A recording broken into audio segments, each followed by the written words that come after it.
menurut saya kalau dia memakai AI, kalau memberikan pesan dan kesan yang baik, yang positif untuk masyarakat Indonesia, why not gitu? Gak apa-apa gitu kan, ibarat kata kan itu menyebarkan kebaikan, tapi asal jangan menyebarkan hoax ya kan. Tuh, jadi dia orang-orang yang kayak saya, ibu-ibu, tidak bisa membedakan mana yang tidak perlu disampaikan gitu kan, atau yang harus disampaikan. Apalagi teman-teman pada ketipu semua tuh, jadi nggak tahu kalau itu AI ternyata.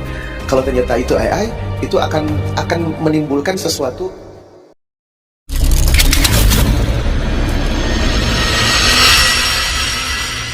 Fenomena sosok Ustazah Nia Hajar yang dianggap begitu memikat, menenangkan dan penuh makna dengan karakter dakwah yang khas santun dan indah makin dipiralkan banyak media sosial.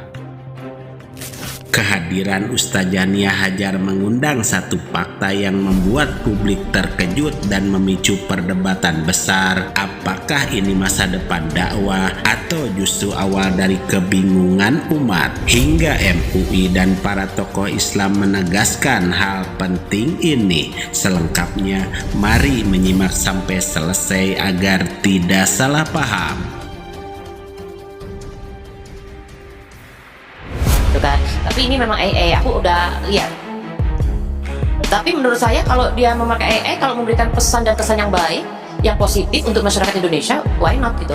Gak apa-apa gitu kan, ibarat kata kan itu menyebarkan kebaikan, tapi asal jangan menyebarkan hoax ya kan, atau bikin sara gitu kan, ya jangan gitu. Menurut aku sangat berbahaya dengan AI ya, karena itu apa yang disampaikannya itu tidak selalu benar, karena itu kan udah dimodif ya, kalau kata ibarat katanya motor apa segala macam ya itu, jadi udah terlalu banyak di settingnya gitu. Jadi dia orang-orang yang kayak saya, ibu-ibu, tidak bisa membedakan mana yang tidak perlu disampaikan gitu kan, atau yang harus disampaikan.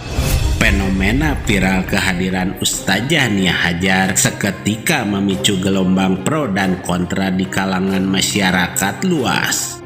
Pihak yang mendukung berargumen bahwa yang terpenting adalah isi bicaranya yang baik dan mengajak pada kebaikan. Bagi mereka tidak penting siapa yang berbicara asal tujuannya positif. Bahkan tidak sedikit netizen yang memuji visualnya dengan mengatakan yang penting sosoknya cantik dan menyejukkan. Namun di sisi lain penolakan juga berdatangan. Mereka yang menentang mengingatkan bahwa belajar ilmu agama itu wajib memiliki sanad yang jelas.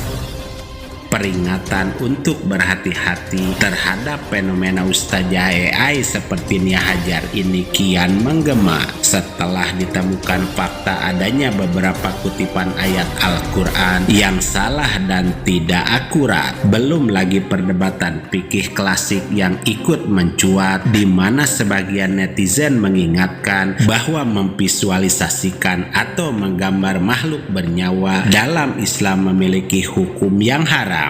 Nah, sekarang bagaimana kalau menggambar makhluk bernyawanya menggunakan teknologi AI, yaitu dengan memasukkan prompt, memasukkan perintah atau memasukkan deskripsi gambar, kemudian di-generate oleh AI, kemudian menjadi gambar. Nah, kalau gambar yang dihasilkan itu gambar makhluk bernyawa, maka tetap saja tidak boleh, walaupun dengan cara menggunakan AI, di-generate oleh AI. Karena hakikatnya sama, hakikatnya adalah menggambar, yang menggambar makhluk bernyawa. Dan Al-Imam Ibnu Qayyim rahimahullahu ta'ala, beliau mengatakan, "Fasyari'atu la tufarriqu baina mutamathilaini albattatan." Syariat tidak membeda-bedakan dua hal yang semisal, dua hal yang sama sekali. Ketika syariat mengharamkan menggambar makhluk bernyawa, sedangkan kalau orang menggambar makhluk bernyawa dengan AI, mafsadahnya sama. Ketika mafsadahnya sama, kerusakannya sama, maka hukumnya sama, yaitu hukumnya haram, tidak diperbolehkan. Riuh rendah perdebatan ini menyadarkan kita semua akan satu hal yang sangat mendasar. Kita dituntut untuk ekstra hati-hati dalam belajar dan menyerap ilmu di media sosial.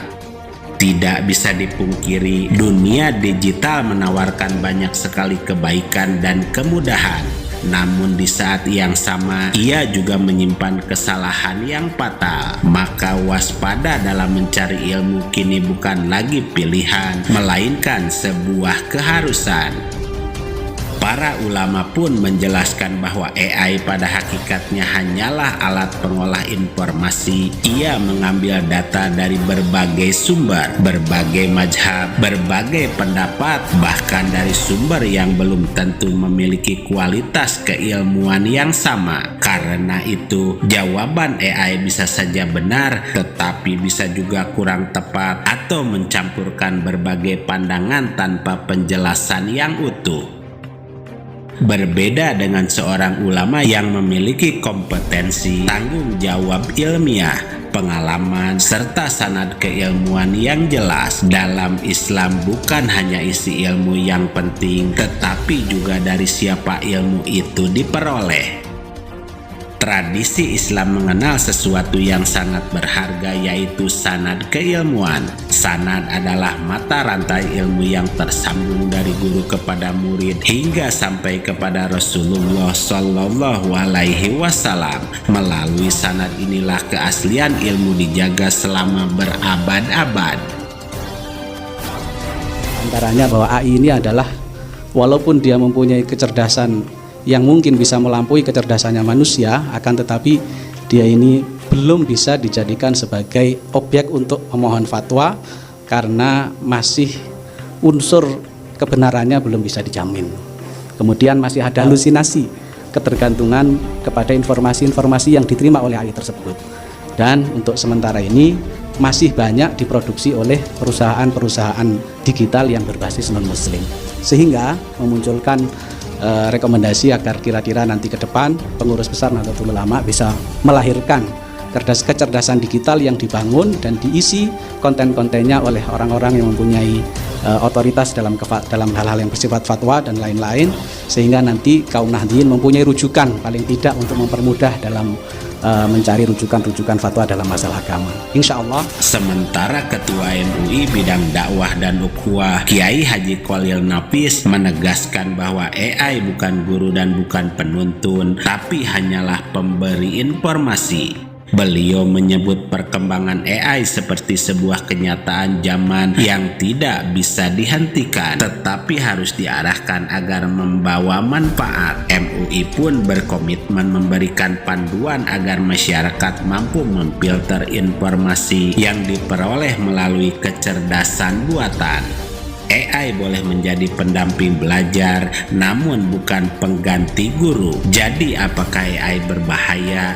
Jawabannya bukan pada teknologinya, melainkan cara manusia menggunakannya. AI bisa menjadi jembatan menuju ilmu, tetapi juga bisa menjadi jalan menuju kesalahan jika dijadikan satu-satunya rujukan. Karena sehebat apapun kecerdasan buatan, ia tetap tidak mampu menggantikan hikmah, kebijaksanaan, dan bimbingan spiritual dari seorang guru. Pertama yang perlu perhatikan dalam urusan share mengeser, ambil mengambil, yang pertama Anda harus tahu jelas sumbernya dari mana, sebab Anda akan mengamalkan.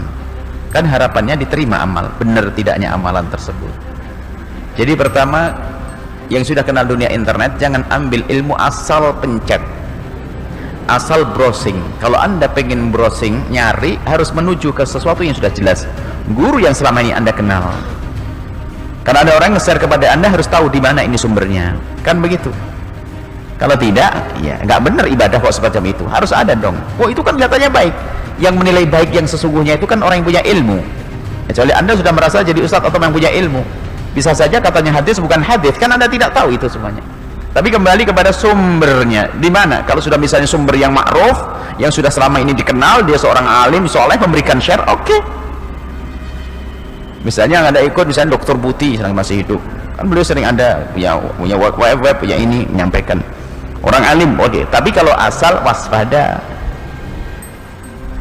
Jadi jangan sampai asal ngamalkan, bahkan juga jangan sampai asal nge-share video bagus. Ini video siapa dia? Akidahnya sama atau tidak? Bener atau enggak? Wah tapi bagus. Nah ini sudah mulai jadi hakim, dia bisa menilai, ini kan luar biasa. Ini zamannya zaman rusak, zaman fitnah. Hari ini justru semakin waspada. Dulu mah aman, kita ngaji kepada tetangga, ustadz kampung, nggak ada masalah. Tapi hari ini lebih bahaya lagi, harus lebih protek kita. Jangan gampang nerima yang katanya kebenaran, karena hari ini campur aduk.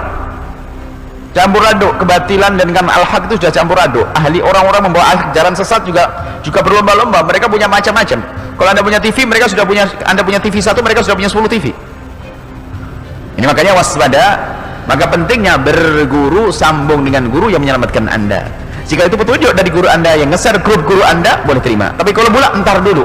Bukan kita mengajari jauh dari kebaikan, enggak. Entar dulu, bener enggak? Ya kita bicara tentang hadis palsu, karena ada masalah rojab, hadis palsu.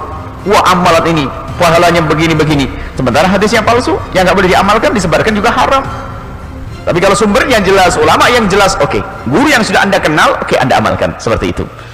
Dan mungkin di tengah pesatnya perkembangan teknologi saat ini, justru disitulah ujian iman terbesar kita.